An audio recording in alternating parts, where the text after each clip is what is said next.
Olá, meus amigos, eu sou Rodrigo Silva, sou arqueólogo e eu estou aqui nas ruínas de Qumran, no Mar Morto.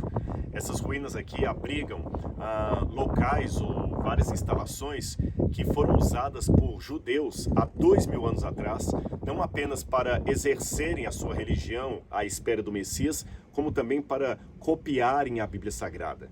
Aqui, vários textos bíblicos foram copiados até mesmo antes do nascimento de Jesus.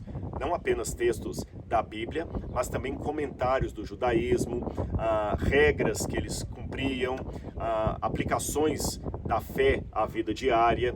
E esses textos foram guardados em jarros de barro, foram escondidos em cavernas que estão aqui próximas e assim ficaram por mais de 2000 anos. Somente no século XX que esses textos foram acidentalmente encontrados e hoje fazem parte daquela coleção que você já deve ter ouvido falar, os famosos manuscritos do Mar Morto. Aliás, a história da descoberta desses manuscritos é muito interessante e vale a pena conferir. Mas aproveitando que eu estou nesse ambiente aqui, onde viveram aqueles judeus do passado, aqueles que copiaram a Bíblia, que conviveram com o judaísmo contemporâneo à época de Jesus, aproveitando esse ambiente, porque eu não vou tirar lições desse passado, especialmente para responder algumas questões que chegaram até mim sobre o feriado da Páscoa. Sim, estamos agora na época da Semana Santa e a Páscoa está aí, a Páscoa cristã. Mas de onde surgiu tudo isso? Qual o sentido dessa palavra? Qual foi a origem da Páscoa na Bíblia Sagrada? Bem, a Bíblia conta na história do livro do Êxodo como Deus, com mão forte, tirou o povo de Israel da opressão do Egito. E na noite em que Deus libertou o povo de Israel, ele deu várias ordens através de Moisés. Uma delas é que eles deveriam matar um cordeiro, sacrificá-lo ao Senhor, comer a sua carne com ervas amargas, comerem também um pão sem fermento, quer dizer, um pão que foi preparado com pressa, e além disso, eles deveriam naquela noite pegar o sangue daquele cordeiro e passar no umbral das suas portas. Por quê?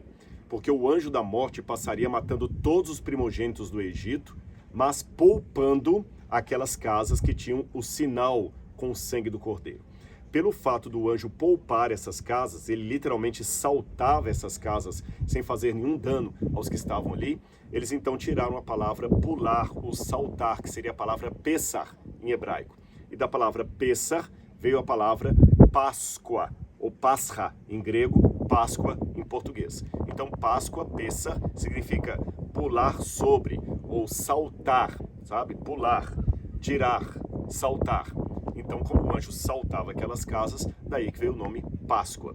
Agora, quando Jesus veio a esse mundo, Jesus veio como um judeu.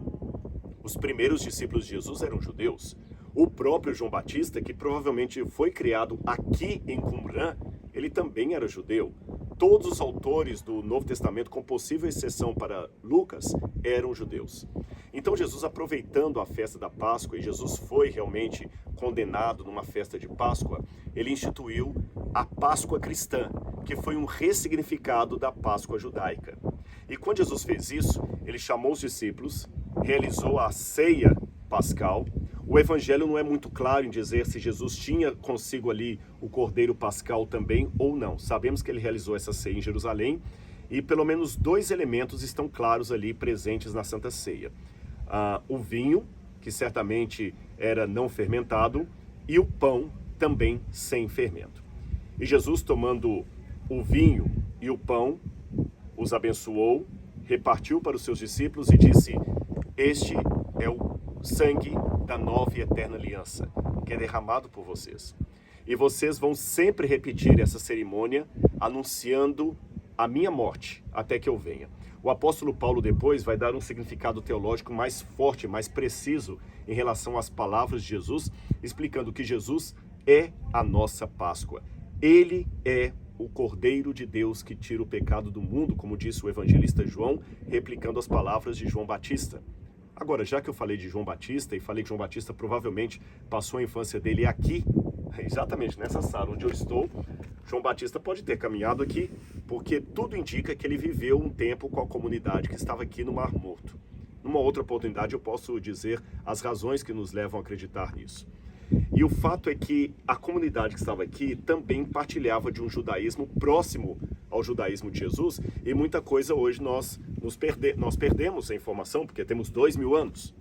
E de acordo com os manuscritos que foram encontrados aqui nesse lugar, os essênios, o nome desse grupo que habitava aqui em Qumran, eles diziam que havia uma profecia que quando o Messias chegasse, ele iria repartir o pão e o vinho, e iria instituir uma refeição sagrada para todo sempre. Então Jesus, de certa forma, ao ressignificar a Páscoa, ele estava fazendo jus àquela expectativa que os judeus da sua época tinham e que nós só fomos saber após a descoberta dos manuscritos que estavam nesse lugar aqui, tá certo? Por isso, então, Jesus instituiu a Santa Ceia, que é um ressignificado da Páscoa dos judeus. Agora, é lógico que hoje, infelizmente, no mundo ocidental, a Páscoa acabou adquirindo um caráter muito mais comercial, com ovos de chocolate, coelhinhos e outras coisas mais. E até a data da Páscoa que nós temos no Ocidente não é necessariamente a data da Páscoa judaica, que, como eu já falei, era de 14 para 15 de Nissan, o primeiro mês do ano. E nós celebramos geralmente num domingo, de acordo com a mudança do calendário que houve na Europa. Agora, como é que nós podemos comemorar a Páscoa de uma maneira cristã? Em primeiro lugar, lembrando que o mais importante aí não é o comércio, não é o ovinho de chocolate, é a libertação que Deus nos dá. Nós não somos hebreus, não fomos libertos do Egito, mas nós somos, pela fé, filhos de Abraão. E pelo sangue do Cordeiro, fomos libertos do pecado. Do pecado, da morte e tudo que lhe diz respeito. As pessoas que conviveram nessa sala onde eu estou, que escreveram esses manuscritos, já morreram há 2000 anos, não estão mais entre nós, mas a esperança que muitos deles tinham em relação à vinda do Messias permanece viva até hoje. Não apenas a esperança, mas também a certeza de que o Messias é a nossa Páscoa, ele é a nossa redenção. Então, desse jeito, não do modo comercial como o mundo apresenta, mas do modo bíblico, feliz Páscoa para você e sua família.